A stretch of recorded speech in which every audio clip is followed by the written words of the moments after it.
Keith sat here and watched this. He was showing it to me, and he directed through the whole thing. And he was good too. Keith, that was phenomenal. Thank you. That was just great. And you know, I want the Reinke to know something. My parents had season tickets to Black Hat football games for 25 years, and never ever have they ever seen any more showmanship than they did during those years that you were band director there. And I mean, it's the truth. It was wonderful. And I've been to a football game or two myself in my day, and you just don't see that anymore. You just don't. And I think a lot of it, you know, of course, it had to do with our directors. It had to do with how they pushed us, and had to do with us being talented too, though. But there was a reason for that. It was because we had good teachers, and I think it shows in this film. And Keith, thank you so much for putting that together. It was just great. It was wonderful. And how much longer do you want me to talk? Okay, cool.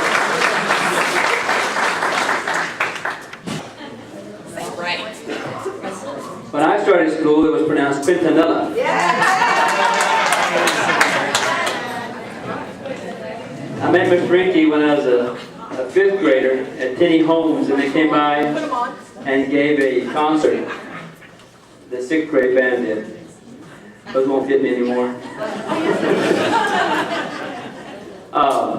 We showed a lot of videos and so forth of everything. The compassion, humanity. Mr. Reinke's a Bay City boy. I'm a Bay City boy. A bunch of us here are Bay City boys. Oh, I forgot about them. I grew up with Mr. Reinke's brother Darby. Back in those days, we stayed in school from first grade. I didn't meet Darby until I was a sixth grade band. My name was Quintanilla. We weren't accepted that much back then. You know, it's okay. It's something you grow up with. But Darby came up to me, and they had a summer band, and I talked about the 29 lines we had to pass. When I played my trumpet at home, my sisters would laugh at me. That was so horrible. But Darby came up to me, "You want to have a summer band?" I said, "What for?" Yeah, you were not included in those days. And so we could pass those lines. And this was Mr. Reinke's brother. And from that moment on, life changed. The thing that I remember the most is when I changed the tuba, because they needed tuba players, because tuba, when sousaphone was about this much taller than me. I was terrible on trumpet. I got on tuba, and somehow I got good. I don't know how, but I happened to be one of the better tuba players at that time. And in seventh grade, I didn't go to UIL because I failed my classes. Oh. And the thing that I remember, you can see all this that you've done, but here's what I remember. You didn't yell. The rest of that year, show me your grace. From then on, he cared. And that's what did it. Show me your grace. And then I would never fail again.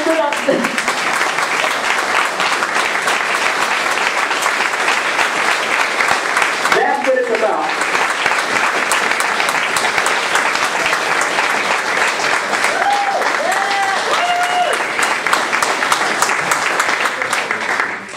Okay, now on a much lighter note, some of us were in band because we were really good and talented in music, and then there were some of us, raise your hand, that were in it for social aspects, right here? Of course, come on, I can admit that now. I'm 40-something years old, so anyway. You're 29. What I have here are all my twirling outfits that I've saved. And this was my very first one, you remember that? The gals, did you know that? Oh yeah, this was our favorite one, and I lost the little Superman thing, and please, there's bloomers under there. And this one, Mr. Reinke made us wear, and I'm still pissed to this day. Because nobody was good in this. Let me show you this old funky. And I think he designed it to really Somebody take a picture, make us please. mad. Okay. What were you thinking? No style at all, no sugar, no no shine, no anything. And I remember telling him that. And then just one little pep rally outfit for y'all, if y'all remember that. No, it was so fun. It was so fun, but most of all, Mr. Reinke, it was just a lot of fun to be in band, and it was such an honor to be. So many people here that we were in band with. We just have so many good memories, and thank you for that. And we all love you, so thank you. Thank you.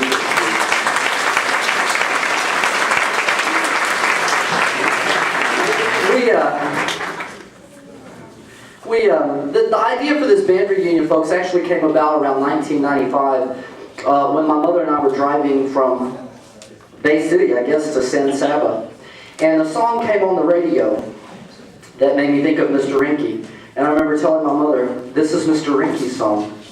And it was recently reinforced to me when Mr. Reinke told me when we were planning this reunion, and he said, be sure that we have music that we can see because my eyes are too old to see the music on a band lyre now. So I need to see the big music on a bandstand. And I said, okay. But they took care of that. I didn't have to. But the words to that song kind of encapsulate, I think, how we feel about you, Mr. Reinke. The song states, and many of you will recognize this, he left his home and went his lone and solitary way, and he gave to me a gift that I know I never can repay.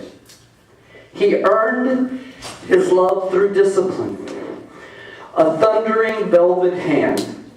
His gentle means of sculpting souls took me years to understand. The leader of the band is tired, and his eyes are growing old. But his blood runs through my instrument, and his song is in my soul. My life has been a poor attempt to imitate the man. I'm just a living legacy to the leader of the band. And the song goes on to say, I thank you for the kindness and the times that you got tough. And Mr. Reinke, I don't think any of us said we love you near enough.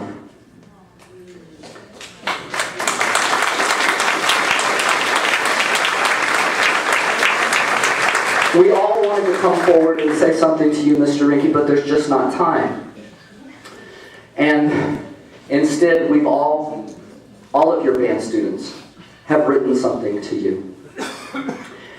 When I call your name, I'm going to ask you to come forward and take your card that you have written for the leader of the band, Mr. John Reinke, and present it to him.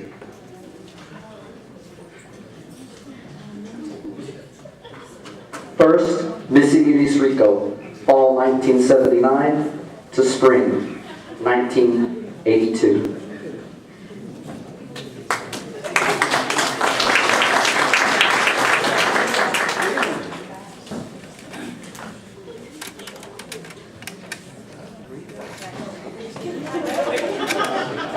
If you hold your applause to the end, we'll get through this. Keith Needham, fall 1981 to spring 1985. Denise Head Carruthers, fall 1981 to spring 1984. Chawyer Jones, spring 1979 to spring 1980.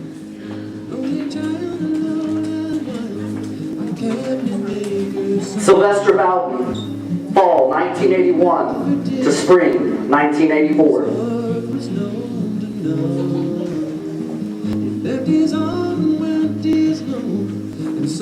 Patty Seeger Lamb, fall 1977 to spring 1981. Angela Quintanilla, fall 1972 to spring 1976.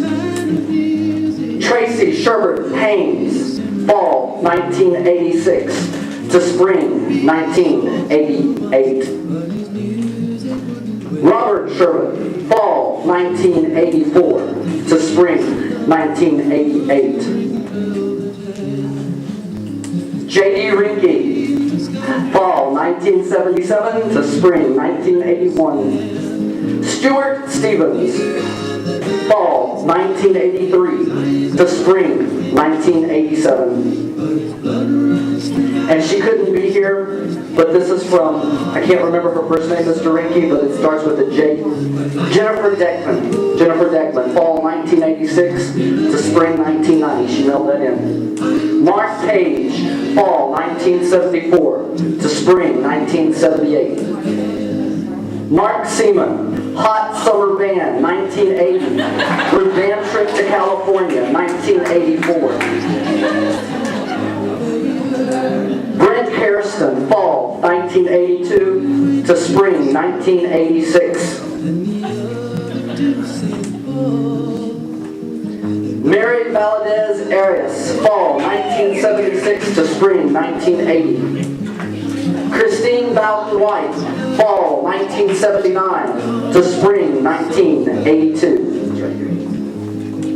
Evelyn Rudolph Cambria, fall 1979 to spring 1983. Donna Ramirez Elroy, fall 1981 to spring 1985. Ray Garcia, fall 1977 to spring 1981. Kathleen Corman, whose last name I can't say, fall 1981 to spring 1985. Julie Adams, fall 1985 to spring 1989. Kathy Smith Dahl, fall 1979 to spring 1983.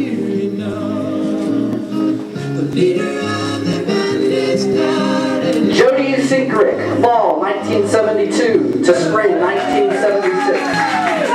Gina Graham Hinman, fall 1969 to spring 1973.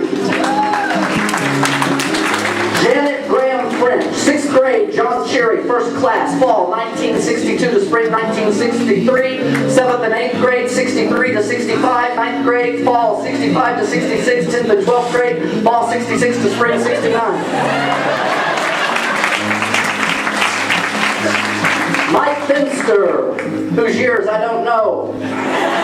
Rebecca Becky Escobar Chansey, fall 1979 to spring 1983. Gay Lynn Gassaway, fall 1981 to spring 1985. Joanne Black Burdett, fall 1983 to spring 1987. Patricia Matthews, fall 1987 to spring 1991. Denise Farina Houghton, 1987 to spring 1990. Kelly Slater Maxwell, fall 1977 to spring 1980.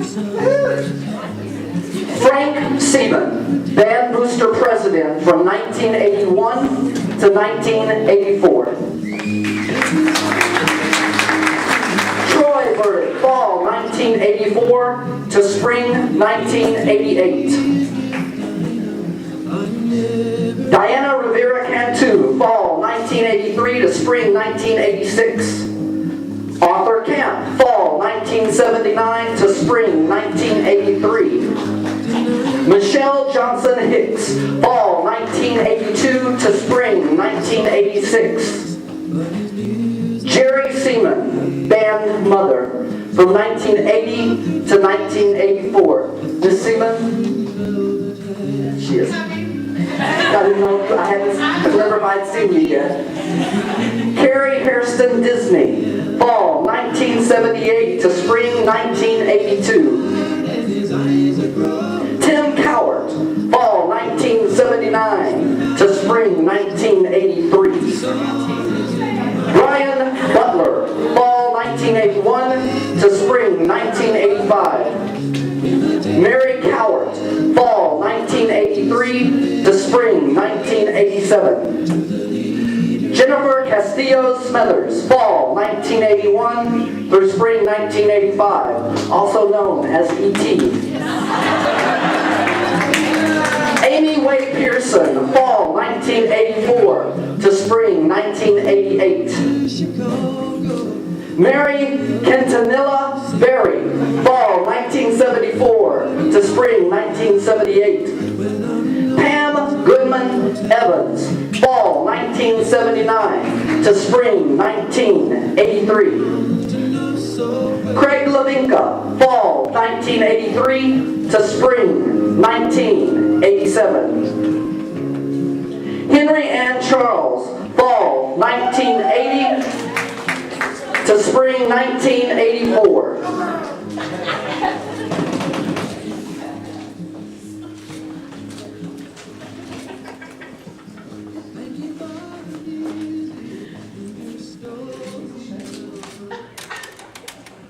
Mr. Reinke, we have another one that's not marked, but I'm going to give it to you. Don't know who it belongs to.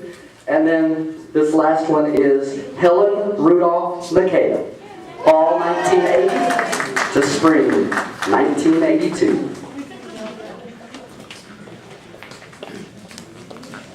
Well, we couldn't all tell you what we wanted to tell you because we'd be here till 2, but we could write it.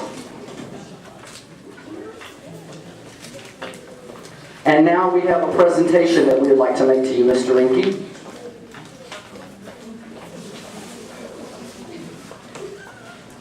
Yeah.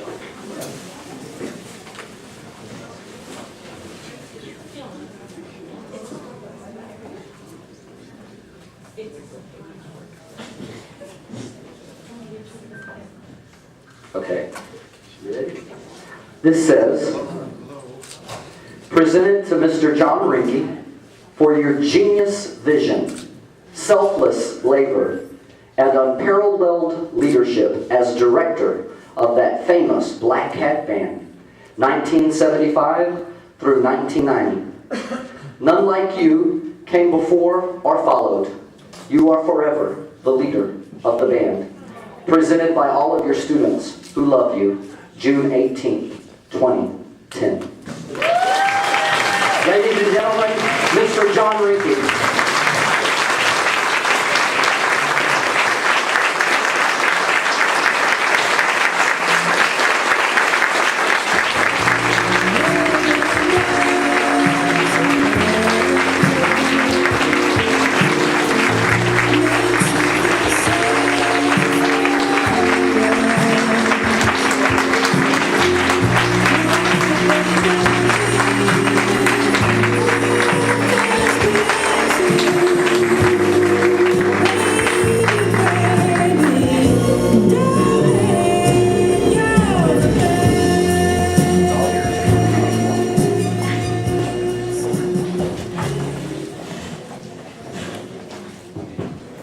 Well, when Keith said he'd like for me to give the keynote address, I said, last time it'll be a concert B flat.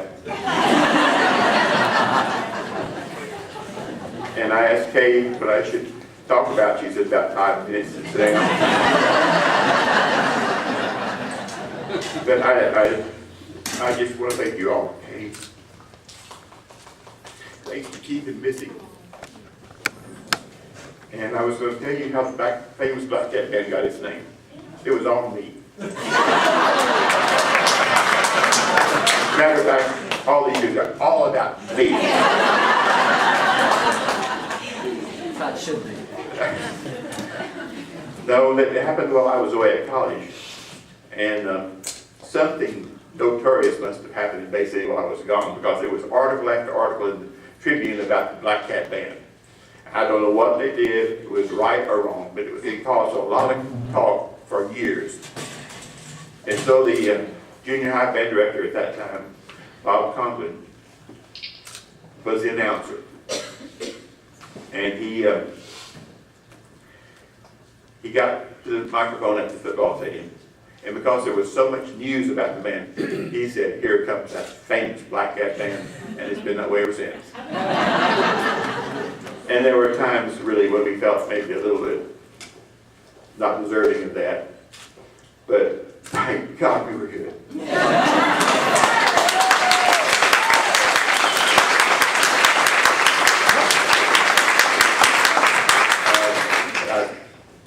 These things did sound better than I remember them, except that the drums are too loud.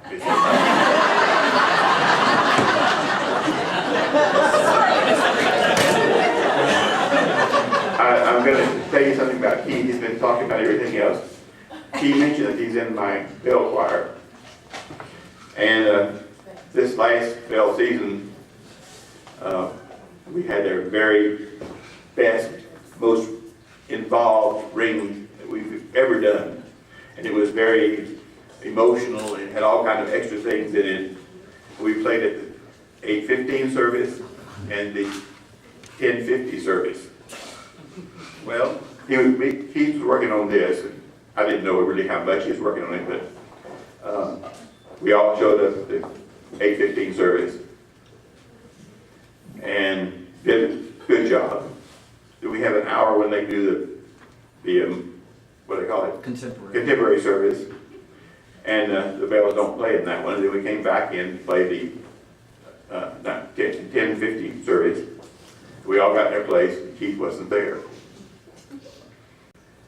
And if you ever played in the bell choir, you know, you just can't play with somebody missing. You just can't, because everybody's responsible for their 2 notes. I don't care when it is. And we waited, and we waited. And finally it got to be 10:50. We were playing the prelude. And I said, folks, I just don't really know what to do. If we play it without Keith, it's not going to sound right. And so our choir director was sitting about 4 rows back there. Well, I'll do it. And it had changes of bells, it had thumping and ringing and twisting and all kinds of stuff. And so we played it. And the last thing on the song is a malleting thing that goes, and it's difficult as heck to play. Well, we didn't get to it too well. But the congregation was very forgiving. So at 12 o'clock, I called Keith. He had fallen asleep in his chair, sitting up doing stuff for this, and didn't even know what time it was when I called. So he's not perfect. That's right.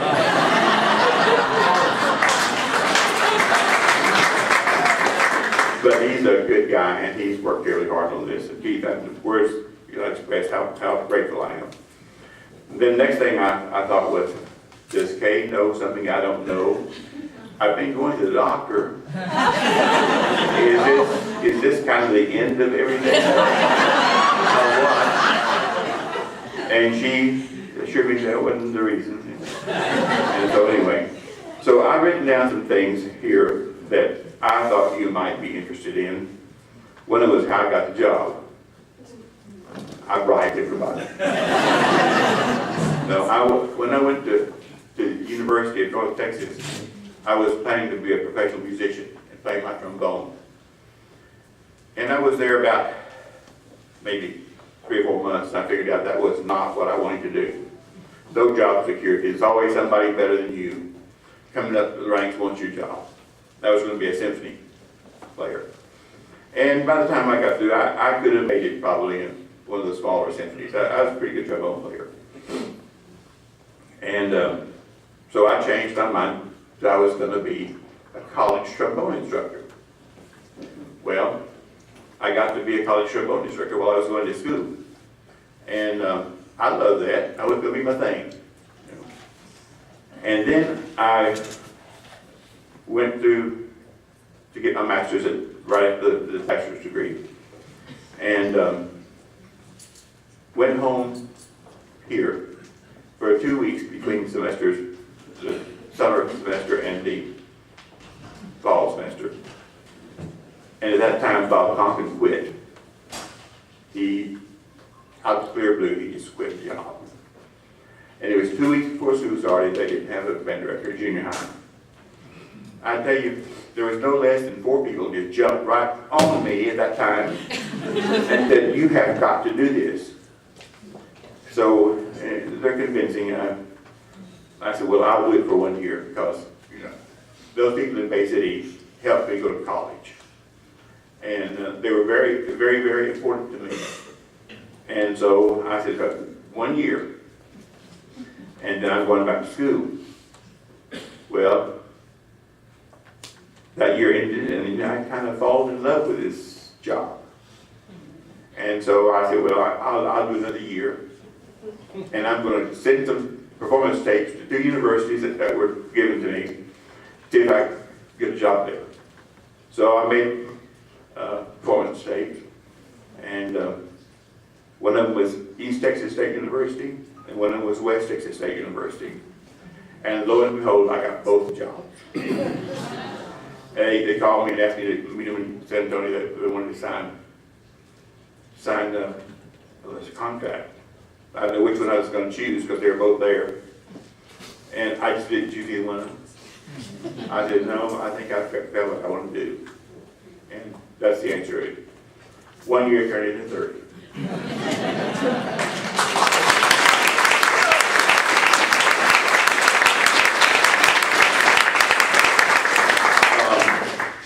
I've got some things that some of these assistant band directors of mine that maybe they don't even know. Starting with Bob Curtis, the voice of the Black Cat Man. He was a neighboring band director when I first knew who Bob was. He was a Van Blake High School band director. And when I was in high school, our paths crossed. Not, very often, but I knew who he was, and I knew he was a good guy. And he had left Van Blake and gone to Dripping Springs? Rock Springs. Rock Springs. No, Del Rio. Okay. Del Rio. Del Rio. And so he was just out of he was gone. And I was the junior high director at that time. I was not the assistant in high school, although I worked there. That wasn't the name of my job. But Hilliard High School needed a band director. And this was about the last year or two of Hilliard's existence. And whoever they hired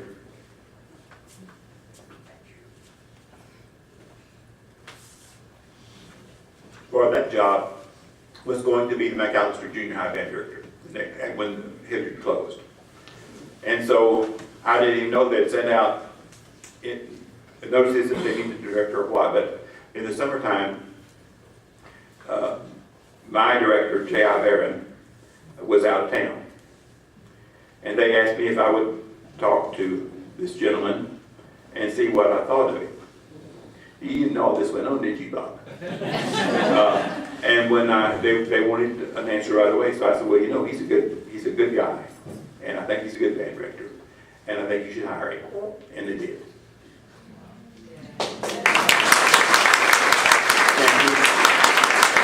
And he's been a good friend to me ever since, and Lolly too. Robert Quintanilla. He was a wonderful band student. Now, one of the most hard-working band students I've ever had. He made all-state band. I don't know if he forgot about that or not, but he did. Robert came to see me, I can't remember what time of year it was, but came to see me at my house because we knew one another. And he had been working as a director somewhere, I can't remember where. But he's the only one that I talked into coming to Bay City to be the assistant. And a lot of things I can't tell you about Robert. But he was zealous about teaching band. He was absolutely zealous. He was never satisfied with what good was. And he pushed the students harder than anybody I know. And he's a wonderful man.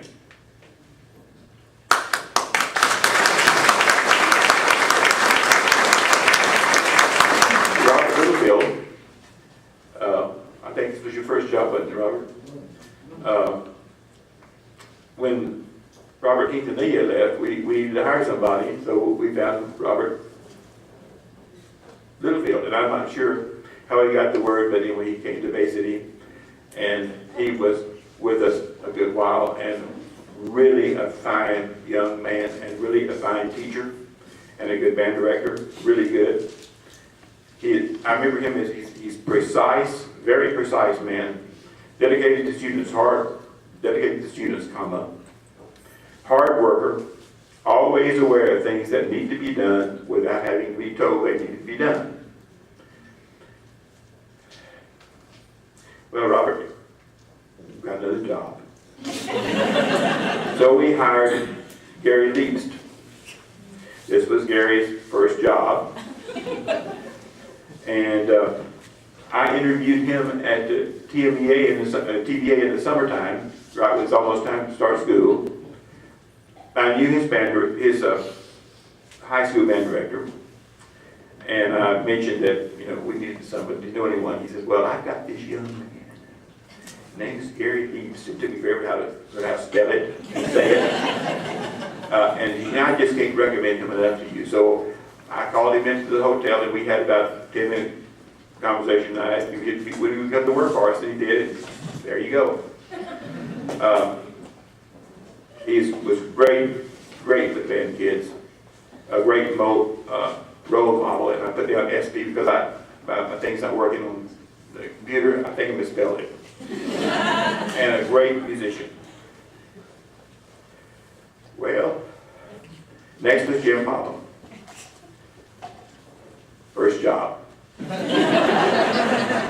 might mention that I went to North Texas for my degrees. Robert Quintanilla also went to North Texas for his degrees. Robert Littlefield also went to North Texas for his degrees because there's a fine music school. But anyway, he came as assistant band director. Again, he was one of those people that always knew what to do. Didn't have to say, Jim, would you do so and so and so and so.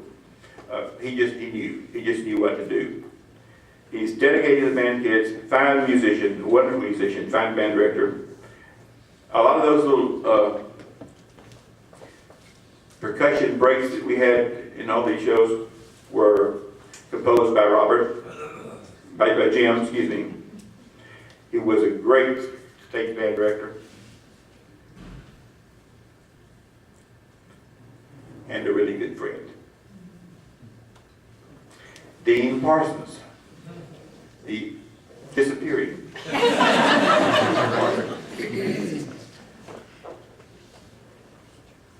It's his first job. Percussionist.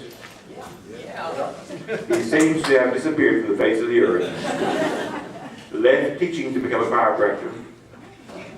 And after Curtis, Quintanilla, Littlefield, Leaps, Popham, and Reinke, he was the best looking.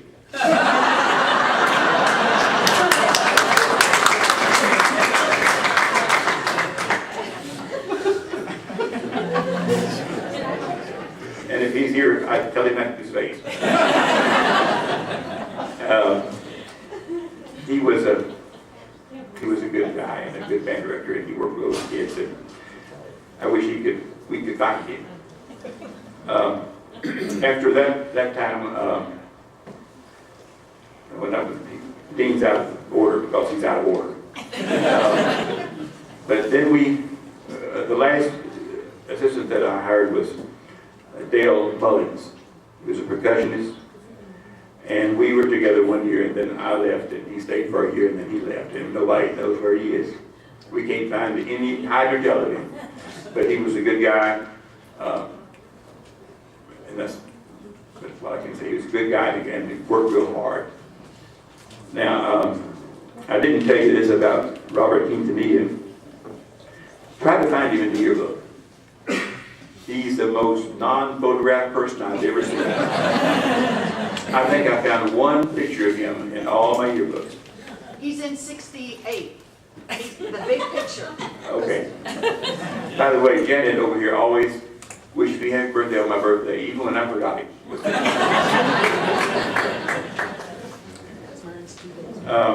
Some of you may be wondering how the contest drills came about. Why we chose the ones that we did to do. I'll give you a little bit how I went about doing this. First of all, when I became the high school band director, the superintendent told me this: I will give you 3 years to make a sweepstakes, and you will quit marching like you have been marching before, which was A&M style, follow the leader thing, into the end zones. Well, I'd already decided that wasn't a good thing for our band because everybody except the first row kind of went to sleep. They just followed, played the music and followed. So I'd already decided we were going to we were not going to do that. He told me he will not do that. So he thinks he told me that. Anyway, so little by little, I got further and further from that. That very first year, we quit calling him leader. You couldn't tell him, he didn't know a lot about it because every rank was their own man, so to speak. They turned when they were supposed to turn, they didn't follow somebody else. I love it. But the sound still goes to the end of the end zone, and wasting, 3/4 of the sound is coming out of the band. So I went to see my brother, who was a Marine Corps officer in Washington, D.C., and he invited us. He was going to be the parade leader at the Iwo Jima Memorial. And we went and sat down and we were ready, he's so spiffy, and he looked so good in his white pants and his great blue stuff and all that. So we sat down there and the parade started with the Marine Corps Drum and Bugle Corps. And it had about 29 people in it, that's all. And they so impressed me by what they played, one of them which was Yesterday, Beatles, Yesterday, from a Marine Corps, Drum and Bugle Corps, and other things like that, and the things they did with 29 people, I just fell in love with it. About that same time, the drum corps movement reached Texas with the audition contest, and I went to one of those. And I saw the first one, and I was just blown away. And the second one came on, and it was better than the first one. I just was almost unconscious with ecstasy. Well, I didn't know that what the order they played in was the order of their ranking at the last contest they went to. So they started with the worst one, and they ended with the best one from the last contest. Anyway, it was I just almost couldn't stand it. It was so beautiful. So I decided, we'll do some of that. We'll come across the field into the stands and give the audience the whole force of whatever we've got. And that's what happened. We had that gold, sparkly, and dark blue uniform that was being used, I think, even when I was in high school. And so, now the things I'm going to tell you now, they're the first time that that these things have been done in our region. I think many of them probably ever. I mean, it's a good reason why some of them weren't, but I'll tell you something I remembered about them. I got my ideas mainly listening to the radio, going to the circus, just out of clear blue. And I would decide on a theme for the show, and then find the music to fit the theme. Some band directors find the music and then design the drill. But it was the other way for me. I wanted the idea, did not find the music to fit the idea, then I designed the drill. Most of you think from the beginning of the summer rehearsals, everything was all fixed. We knew what we were going to do. Well, I had an idea what we were going to do, but I never started the second act, so to speak, until we had actually worked out the first act. But I thought, well, if I'm about to design the second part, what if they don't get that far? Well, we have to stop to where, between. And so always after the Friday night game, I would stay up most of the weekend and do the next part. And that's how that went. I think I ran out what I was going to say there. I was going to tell you about different drills and what we were first at. Okay, I've already said the first one, which was the fall of Keith and I got so confused talking about the 75, 76 school year and 90 and 91, or was it 89 and 90, or what, how those things go. But, one other thing. When I was in high school, the yard lines were not there in part of the field. They had about 20 yards in the middle of the field, and were 50-yard line and 10 yards on either side, and the goal line. And so, bands had a tough time. They had to learn how to stay in step with each other. But anyway, that had changed by the time I started teaching. In the year that I got in here, 77, that must be the fall of 77, we changed from 6 steps to the yard line to 8 steps to the yard line. That was a big change for us. We also began to use other things at the end, kind of spiffy things on the end, you know, that nobody was expecting. That's when our twirlers changed into pound uniforms and came cartwheeling across the field. In 78, the drill was Pagliacci, starting with the clown on the field formation, ended again with quasi-clowns coming from everywhere. And we tried always to leave the end of the drill where nobody knew what was going to happen except us. And the bandits knew that was a big thing for us, never to tell anybody what we were doing. And because we had to find flag corps, twirlers, and the aristocrats were born at that time, we didn't have to do a 10-minute drill. We could do one thing, and we could play with them to do the other things. But we never showed the audience what the contest drill was until the weekend before the contest. And so, of course, it was a little excitement and so forth. How the West was won was a 79 show.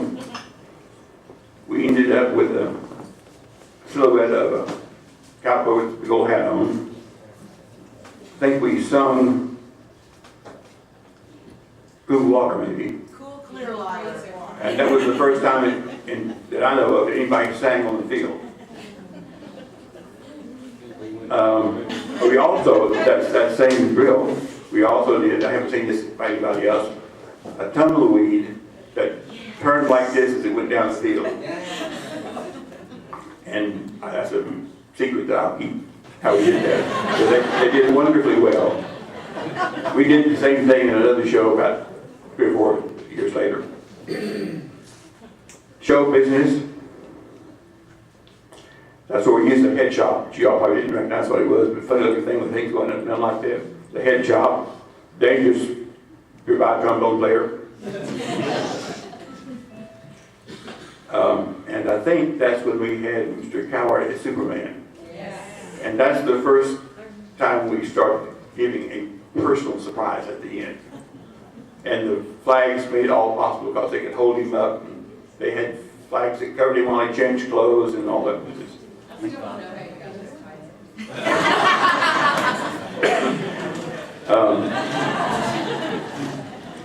Outer space was the first time a synthesizer had been used on the field.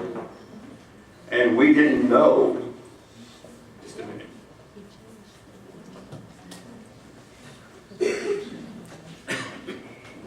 That the synthesizer had to stay on for 20 minutes before you could tune it. Well, they did pretty well, about 2/3 of the way through the drill. Then it got flatter and flatter and flatter and flatter. And we learned this the day of the contest drill, on the contest field. And it just sounded horrible. It was just horrible, but they still gave us a 1.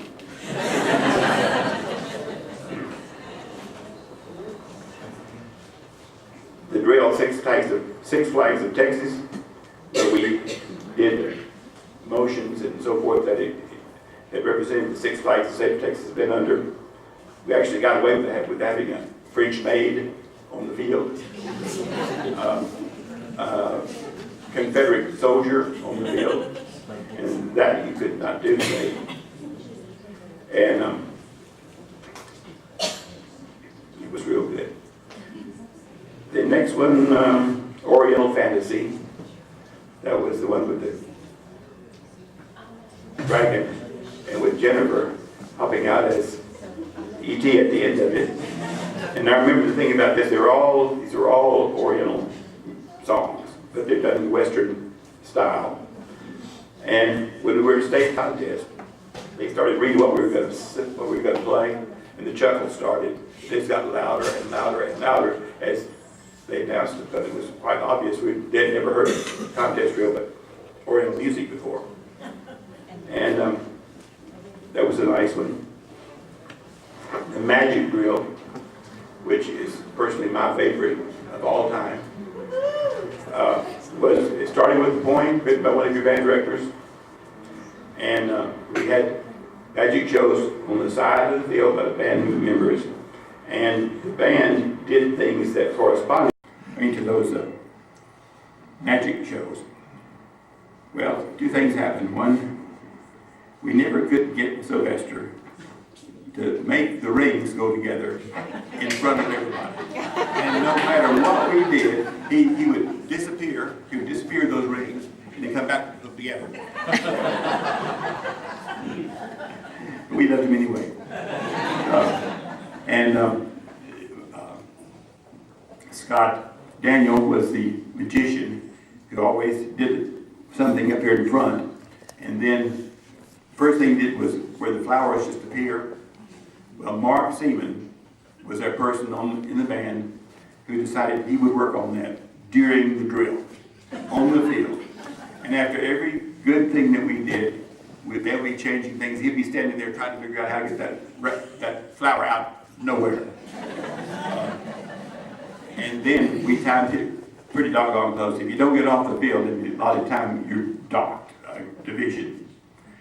And so at the end, we ended in the two hearts, and then the hearts split. And I swear to this day, nobody told me that Sylvester was going to do a handstand and flip off the podium. I was as shocked as anybody else.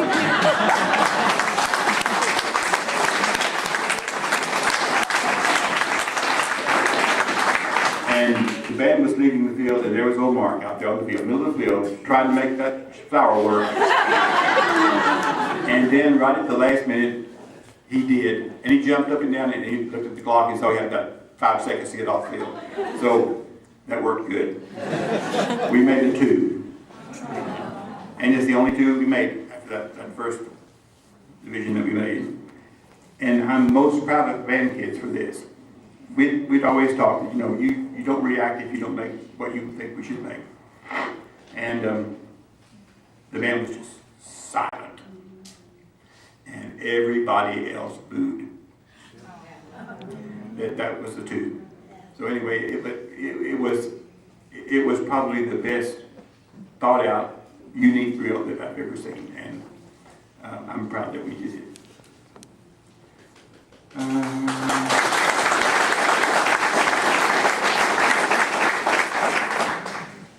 I won't go through all of these, but we were lucky to have a set of twins in the band,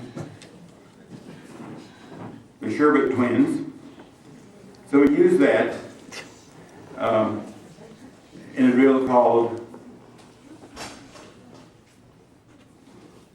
Perils of Matilda. And what we did, we had one person from birth on the field to passing away and ascending to heaven. And it was pretty doggone ahead of its time. Except that my principal said, John, I don't know if you should have had a funeral on the field. But the Sherbet twins, they played Matilda. They take turns. One would be changing clothes while the other was doing the thing and so forth. So we had a wedding on the field and all that stuff, talking on the telephone and stuff like that. And we've got one of those twins here tonight.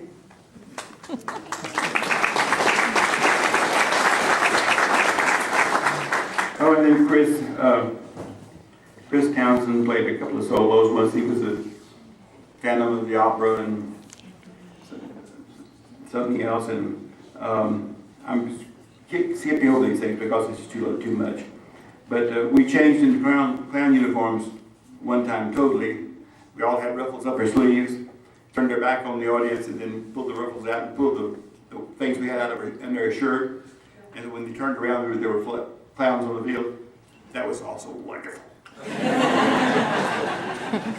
But anyway, we had the Dreamer. Those $100 bills you saw on the field, each one of them took about 5 hours to take pictures and blow them up and piece them together to make $100 bills.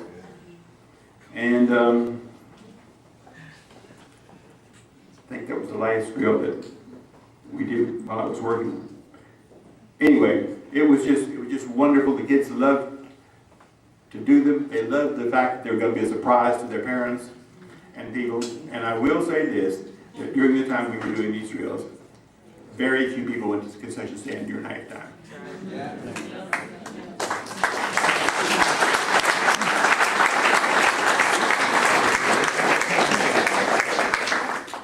My gosh, way too late. Anyway, I wasn't intending to be a band director, but I became a band director, and I could never have wanted anything better than that. And I'm so proud to have all of you in my life. And I was telling one of the young ladies here that for years and years and years I dreamed of band, all of them bad. I dreamed we went to contest, the band lined up on the wrong side of the field, and I couldn't get their attention. I dreamed that they had music for the wrong drill, and you know, it was, and I don't know where they come from because it was never like that. And you might have wondered why we directors are always on the field during preliminaries to the drill. It was to stall the clock. They knew that if the band director was still in the field, that they hadn't started the drill yet. So we had confidence that you all would mark yourself off and get in line. It wasn't that we didn't think you could. So anyway, thank you so much for being here. And I'm not going to die this year.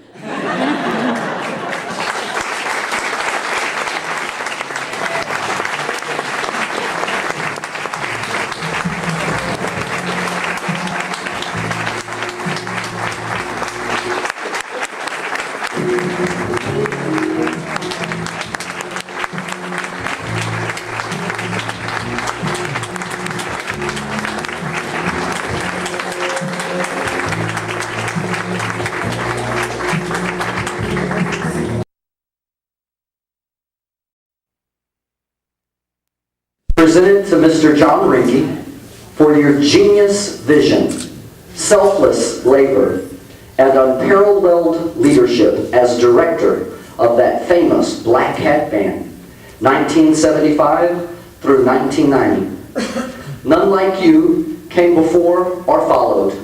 You are forever the leader of the band. Presented by all of your students who love you, June 18th, 2010. Ladies and gentlemen, Mr. John Reinke.